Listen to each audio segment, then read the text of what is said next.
तो now welcome है guys. दोस्तों, इस वीडियो में हम लोग बात करने वाले हैं SEC paper BA semester, BCom semester या बीएससी सेमेस्टर 4 में, जिसमें भी पढ़ते हो BA, BCom, BSc semester 4, SEC paper 2। और पेपर का नाम है आपका साइंस एंड लाइफ या फिर लाइफ एंड साइंस, ठीक है, जो बोलिएगा, जीवन और विज्ञान या विज्ञान और जीवन।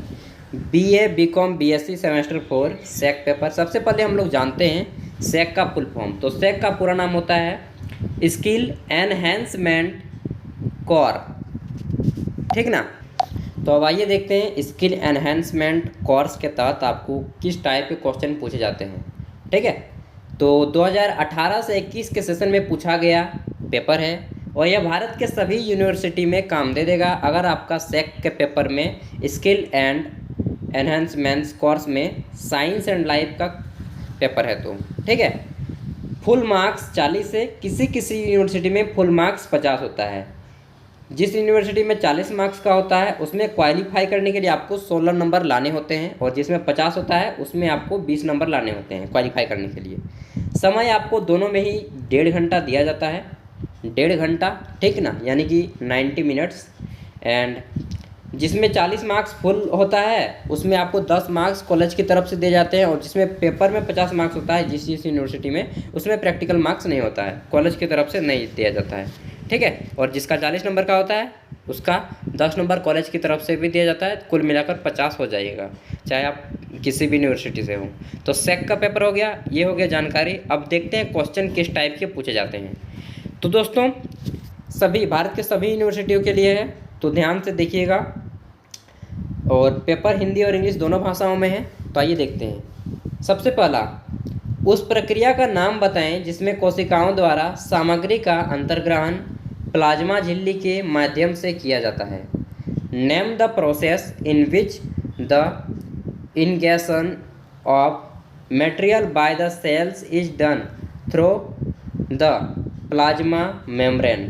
तो इसका आंसर हो जाएगा आपका एंडोसाइटिसिस। एंडोसाइटिसिस इसका आंसर हो जाएगा, उसी के द्वारा प्लाज्माओं में आपका दिया जाता है। क्वेश्चन नंबर 2 है आपका, निम्नलिखित में से कौन सा कोशिकाओं से अधिक पानी निकलता है। तो which of the following pumps excess water out of the cell. तो इसका आंसर हो जाएगा सिकुड़ी हुई कोशिकाओं से, सिकुड़ी हुई कोशिकाओं से, यानी कि कॉन्ट्रेक्टाइल वैक्यूल। देखिए, मेरा इंग्लिश प्रोनाउंसिएशन थोड़ा गलत हो सकता है क्योंकि मेरा इंग्लिश वीक है, बहुत ही वीक है, क्योंकि दोस्तों मैं सरकारी स्कूल का स्टूडेंट हूँ, मतलब बचपन से ही सरकारी स्कूल में पढ़ा, तो इंग्लिश स्ट्रॉन्ग नहीं कर पाया अपना। एंड बाय द वे आपको उतना इसके लिए सॉरी, एंड उतना प्रॉब्लम नहीं होगा, थोड़ा बहुत होगा तो होगा।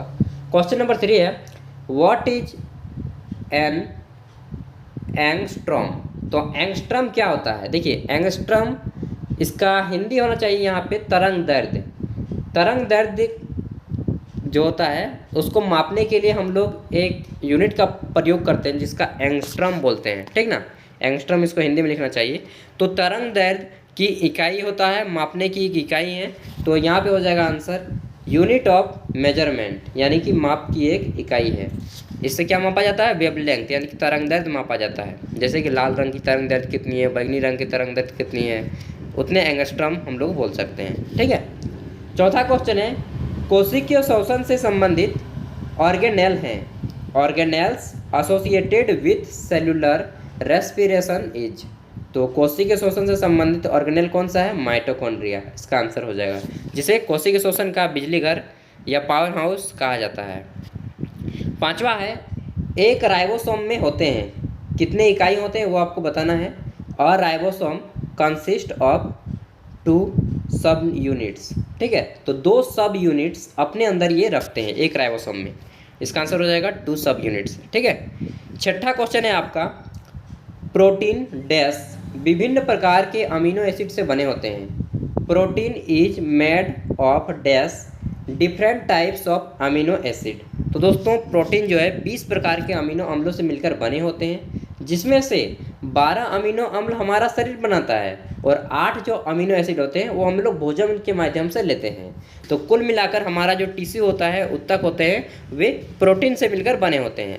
और जिस बच्चे में प्रोटीन की ज़्यादा कमी हो जाएगी ना, उसको क्या हो जाएगा, कुपोषण हो जाएगा, बच्चा पतला हो दुबला हो जाएगा। ठीक है, तो लाइफ एंड साइंस पढ़ेंगे तो आप लोग का बहुत सारा चीज़ों के बारे में जानकारी मिलेगा, बीमारियों के बारे में। तो आइए देखते हैं, कंटिन्यू करते हैं 7वां क्वेश्चन। अगर किशमिश को पानी में डाला जाता है तो इसकी वजह से फूल जाता है। किसकी वजह से फूल जाता है?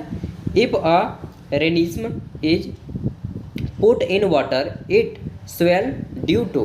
तो किशमिश जो है एंडोऑस्मोसिस के कारण फूल जाता है। मतलब कि किशमिश के अंतर जो कोशिकाओं में होती हैं, या फिर हम बोल सकते हैं जो किशमिश का अंदर का भाग होता है उसमें जो है पानी भर जाता है। तो एंडोऑस्मोसिस इसका आंसर हो जाएगा, एंडोऑस्मोसिस। ठीक है, रेनिज्म कहा जाता है इसको, रेंजिन। किशमिश खाए होंगे ना, बहुत ही मज़ा आता है पानी के फुलाने के साथ, चना के साथ अगर मिक्स कर लीजिए और उसका पानी भी पी जाइए, काफ़ी अच्छा लगता है। 8 नंबर है आपका, ऊर्जा का अंतिम स्रोत, the ultimate source of energy. मतलब कि कुछ भी कीजिए, अंततः ऊर्जा हमें कहाँ से प्राप्त होती है? सन से, सूर्य से प्राप्त होती है। या फिर ऊर्जा का सबसे बड़ा स्रोत या ऊर्जा का मुख्य स्रोत, कुछ भी बोलिए, सूर्य होगा आंसर। इसलिए वो गाना भी निकला, धरती मेरी माता पिता आसमान है, वो जो गाना था ना, बस इसी पे डिपेंड है। 9 नंबर क्वेश्चन है, गेंद को ऊपर फेंक दिया जाता है तब जी का मान क्या होगा? तो दोस्तों आप पृथ्वी से के तल से, मतलब भूपट्टी से चाहे ऊपर जाएं चाहे नीचे जाएं, जी का मान घटेगा दोनों ही स्थितियों में, चाहे ऊपर जाएं चाहे नीचे जाएं, घटेगा। ठीक है, तो इसका आंसर क्या हो जाएगा? ऋणात्मक हो जाएगा, यानी कि नेगेटिव हो जाएगा। और जी का मान सबसे ज़्यादा कहाँ होता है? ध्रुवों पर होता है, पोल्स पे। और सबसे कम कहाँ पे होता है? विषुवत रेखा पे सबसे कम होता है। और शून्य कहाँ पे होता है? तो जी का मान शून्य होता है पृथ्वी के केंद्र में।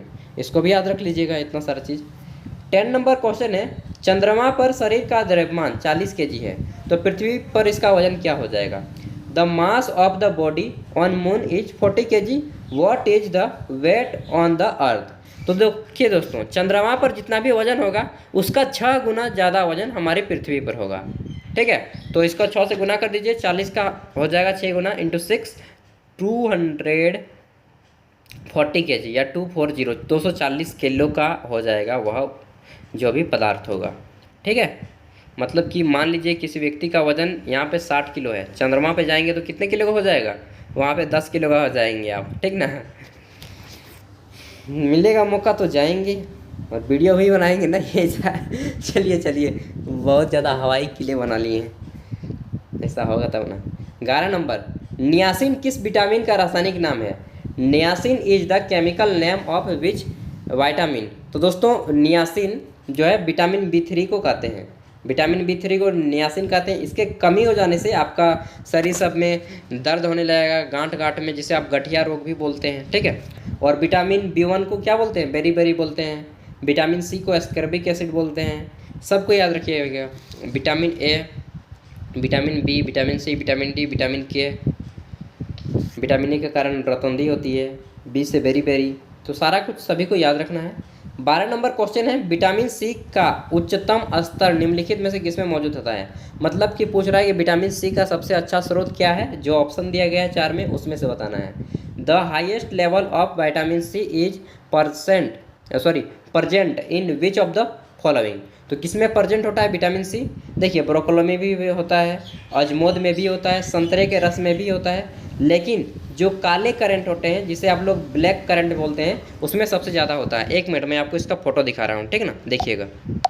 तो ये देखिए, ये है आपका ब्लैक करंट, काला करंट।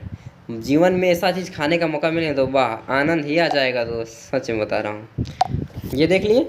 और काला करंट किसी को कहा जाता है? आप में से अगर कोई खाए होंगे तो कमेंट में बताइएगा जी, इसका टेस्ट कैसा होता है। मुझे तो देख के ही मुँह में पानी आ गया। और विटामिन C का इसके बाद अच्छा स्रोत माना जाता है एक आंवला, ठीक है ना, उसको भी याद रखिएगा। जितने भी खट्टे चीज़ होते हैं उन सभी में पाया जाता है, लेकिन ज़्यादा मात्रा में काला करंट और आंवला में पाया जाता है। 13 नंबर क्वेश्चन है, निम्नलिखित में से कौन सा विटामिन रक्त के थक्के में सहायता करता है?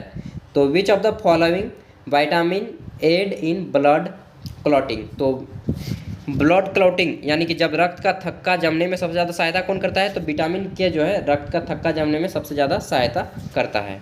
ठीक है, 14 नंबर क्वेश्चन, विटामिन के का वैज्ञानिक नाम क्या है? साइंटिफिक नेम ऑफ विटामिन के इज। तो विटामिन के का साइंटिफिक नेम होता है दोस्तों आपका क्या होता है? फाइटोनाडिन या फाइलोक्विनोन। तो मैं तो एक ही को जानता हूँ, फाइलोक्विनोन। इसका आंसर हो जाएगा डी नंबर। और ये 15वां क्वेश्चन कर लेते हैं, उसके बाद हम लोग इसका पार्ट 2 लाएंगे, क्योंकि 10 मिनट का वीडियो देखिएगा ना तो दिमाग में ज़्यादा घुसेगा। 15 नंबर क्वेश्चन है, निम्नलिखित में से कौन जीवाणु रोगों का एक समूह है? विच of the following is a set of bacterial disease. तो देखिए दोस्तों, यहाँ पे जो है आपका प्लेग बैक्टीरिया के कारण होता है, कुष्ठ रोग यानी कि लेप्रोसी जिसको आप लोग बोलते हैं लेप्रोजी, यह भी बैक्टीरिया यानी कि जीवाणु के कारण होता है। इंग्लिश में बैक्टीरिया बोलते हैं और हिंदी में जीवाणु।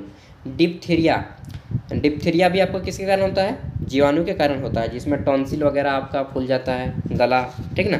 तो ये सारी चीज़ हो गए बैक्टीरिया के कारण, ऑप्शन सी। उसके बाद अगर ऑप्शन में बात करेंगे ए में, तो ये तो आपका मलेरिया जो है, मलेरिया किसके कारण होता है? प्लाज्मोडियम के कारण होता है, जिसकी खोज रोनाल्ड रॉस ने की थी, मलेरिया परजीवी की। उसके बाद हैजा तो होता है जी जीवाणु से, टाइफाइड भी जीवाणु से, लेकिन कंडमाला जो होता है आपका, जिसे आप लोग थायराइड भी बोलते हैं, वो जीवाणु के कारण नहीं होता है, ठीक है। उसके बाद खसरा जहाँ पे बोलेंगे तपेदिक टिटनेस, तो इनमें से जो है आपका तपेदिक यानी टीबी तो बैक्टीरिया का कारण होता है, टिटनेस भी बैक्टीरिया का कारण होता है, लेकिन खसरा बैक्टीरिया के कारण नहीं होता है, ठीक है ना। तो कुल मिलाकर ऑप्शन सी इसका आंसर हो जाएगा, ये तीनों बैक्टीरिया के कारण होते हैं। फिर मिलते हैं नेक्स्ट वीडियो के साथ, और इसका पार्ट 2 आप देख सकते हैं, अपलोड तुरंत ही कर दे रहा हूँ बस just. And previous year question paper में जाकर के वहाँ पे जितने भी आपका सेमेस्टर होता है, चाहे आप किसी भी सेमेस्टर में पढ़ते हो, ठीक ना, कोई भी सेमेस्टर में पढ़ते हो या फिर कोई भी आपका ऑनर्स कुछ भी हो, आर्ट्स कॉमर्स साइंस, मतलब बीए बीकॉम बीएससी कुछ भी करते हो, एमए करते हो, पीजी कर रहे हो, बीएड कर रहे हो, डीएलएड कर रहे हो, कुछ भी कर रहे हो दोस्तों, सेट सी टेट सिम जो भी जितना भी होता है, सभी के क्वेश्चन पेपर हमारे यहाँ पे अपलोड किए जाते हैं। तो चैनल को सब्सक्राइब कर लीजिएगा, एंड कुछ भी दिक्कत हो तो कमेंट करके पूछ लीजिएगा। देखिए दोस्तों, आपको मेरी हिंदी थोड़ी गांव की तरह लग रहा होगा, क्योंकि मैं गांव से रिलेटेड हूँ। And thank you, best of luck, अच्छे से एग्ज़ाम दीजिए। एग्ज़ाम में एक भी क्वेश्चन मत छोड़िएगा, क्योंकि इसमें जो है आपका नेगेटिव मार्किंग नहीं होता है इस पेपर में, है ना। और 40 नंबर का पेपर होता है, तो 16 नंबर लाना होगा, 40% लाना होता है। एंड इसका PDF का लिंक मैं वीडियो के डिस्क्रिप्शन में दे दूंगा, पार्ट 2 वाले वीडियो में दूंगा, इसमें नहीं दूंगा, ठीक है। तो इसका पार्ट 2 आप जा करके देख सकते हैं। Thank you.